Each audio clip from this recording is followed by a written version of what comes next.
I'll tell you what, Trump just lit up the gun world by backing nationwide carry reciprocity, and that's a game changer if you've ever worried about crossing state lines with your pistol. One permit working in all 50 states sounds simple, but the fight over it is about to get real. This is Ted from Line 45, and today we're looking at how one carry permit could cover all 50 states, and what that's going to mean for folks who actually carry every day. Before we dive in, do me a solid. Smash that subscribe, tap the bell, hit all the dang buttons down there. You don't gotta, but it keeps this train rolling and lets me crank out more of this wild gun talk for y'all. All right, enough of that. Let's get back to it. What Trump just said. Trump just threw his support behind nationwide concealed carry reciprocity.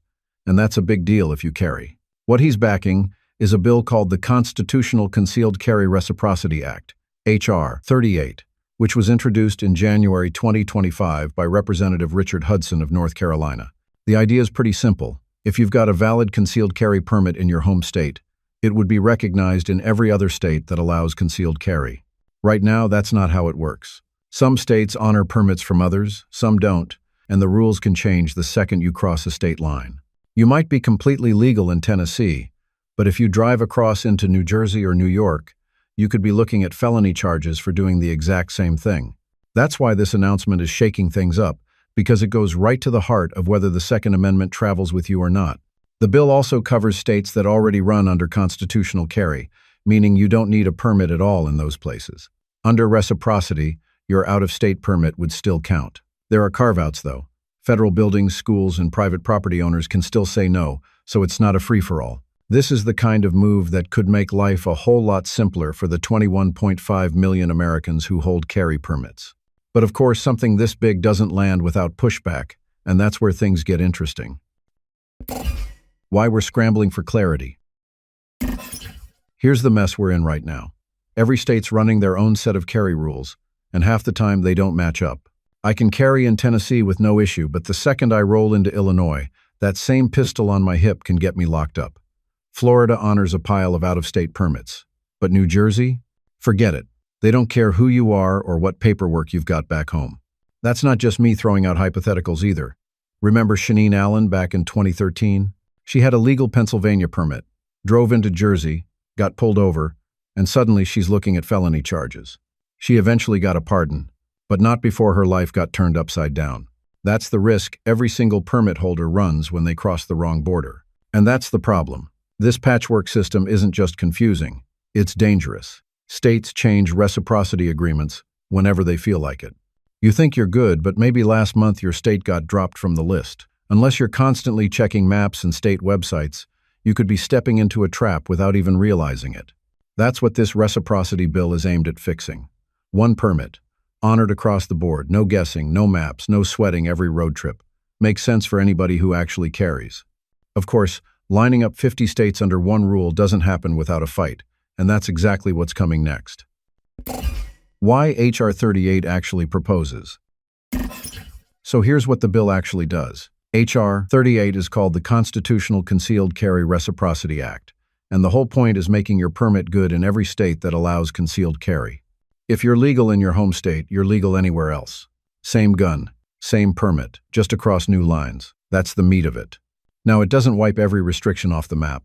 Federal buildings, schools, private property, those carve-outs still stand. If a courthouse has a no-gun sign, reciprocity doesn't change that. Same deal if a business posts against it. All this does is make sure your state-issued permit travels with you the way your driver's license does. There's another piece a lot of folks don't realize. The private right of action. Say you're carrying under reciprocity and get arrested anyway. You're allowed to sue, and it's on the government to prove beyond a reasonable doubt that you didn't qualify. If they can't, not only do you walk, but they've got to cover your legal costs. That flips the pressure back on the state instead of the individual gun owner. For constitutional carry states, your permit would still be honored even if that state doesn't require one. So if you live in Texas or Kentucky where no permit's needed, you'd still be covered traveling elsewhere with your home state credential. That's the layout in black and white. But a clean idea on paper doesn't mean smooth sailing in D.C., and this thing's already deep in the political trenches. Where this stands in Congress. H.R. 38's already moving. It got filed back in January 2025 by Richard Hudson out of North Carolina, and the House Judiciary Committee pushed it through on a 1-8-9 vote. That split was exactly what you'd expect. Republicans for it, Democrats against it. Over 180 Republicans have their names on this bill right now, so momentum's there, at least in the House. The road gets messy once it hits the Senate. We've seen this movie before. Back in 2017, a similar reciprocity bill cleared the House and never made it past the Senate floor. That's the hurdle staring this version down too. Even if it squeaks through, you can bet it lands in court the second the ink dries. Democrats are already calling it federal overreach. They don't like the idea of strict states having to recognize permits from places with way looser standards. New York, California, Illinois, they've built their own frameworks, and this bill would override a lot of that. That sets up the legal clash everyone's expecting. Second Amendment rights on one side, 10th Amendment state sovereignty on the other. So while the headlines say Trump's backing it and the House is lining up behind it, the real battle's waiting in the Senate and the courts. And it's not just politicians making noise. Law enforcement groups are raising their own objections about how they're supposed to enforce this on the street. What pro-reciprocity folks are saying. The folks backing this bill see it as common sense. I've carried in my state for years, jumped through the hoops, paid the fees, passed the background checks. Then I cross a line into another state, and suddenly I'm a criminal? That's the nonsense they're trying to get rid of. Right now, there's about 21 million concealed carry permit holders in this country. The numbers don't lie, revocations are rare, and the data out of places like Texas and Florida proves permit holders are some of the most law-abiding people around. That's why supporters keep pointing at the stats. If you trust these people in one state, you should be able to trust them in all of them. Groups like the NRA and NSSF have been pushing this forever. Attorneys general from pro-gun states are saying the same thing. Your rights don't shut off at a state border. They compare it to your driver's license. You don't retake a test every time you cross into a new state, and you shouldn't have to re-qualify to carry. For people like me, it just means less stress on the road. I wouldn't have to pull out a reciprocity map or triple-check state websites before heading out on a trip. If you've ever traveled armed, you know that weight on your shoulders. That's why gun owners are fired up, because reciprocity means one set of rules, no second guessing, and way less risk of ending up in handcuffs for doing nothing wrong. Concerns and counterpoints. Not everybody's cheering this on. The biggest pushback is coming from states that run tighter carry laws. They don't want to be forced to honor permits from places with looser standards. I've heard folks in New York and California flat out say, why should we accept a permit from a state that doesn't require training or doesn't dig as deep on background checks? That's where their line in the sand island. There's also the domestic violence angle. Some states block permits for certain misdemeanors, others don't. Critics say this bill would let people carry in strict states even if they wouldn't qualify there. To them, that's lowering the bar across the board. Law enforcement groups are raising concerns too. The International Association of Chiefs of Police has already spoken out, saying officers are going to get jammed up trying to verify out-of-state permits on the spot. Think about a roadside stop. A cop pulls someone over from 2 states away, different format on the permit, maybe a different database. That slows everything down and creates more risk in a situation that's already tense. Gun control groups are pointing to studies from RAND and Everytown that show increases in gun homicides and assaults when carry laws loosen up. Whether you buy into those numbers or not, that's the evidence they're holding up as a warning. So on one side, you've got simplicity and rights.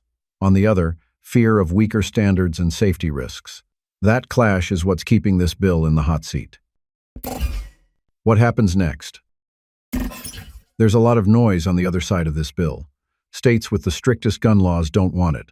They look at places with lighter standards and say, why should we have to honor that? If you're sitting in New York or California, that means somebody from out of state could carry there even though they wouldn't qualify for a permit under local rules. That's the sticking point. Domestic violence and misdemeanor issues come up too. Some states block people with certain records, others don't. Critics say reciprocity wipes that line out. To them, it feels like the federal government lowering everybody's standards to match the loosest state. Cops aren't sold either. The International Association of Chiefs of Police has been vocal about it. Picture a roadside stop. Officers trying to check a permit from 1,000 miles away. Different format, different system.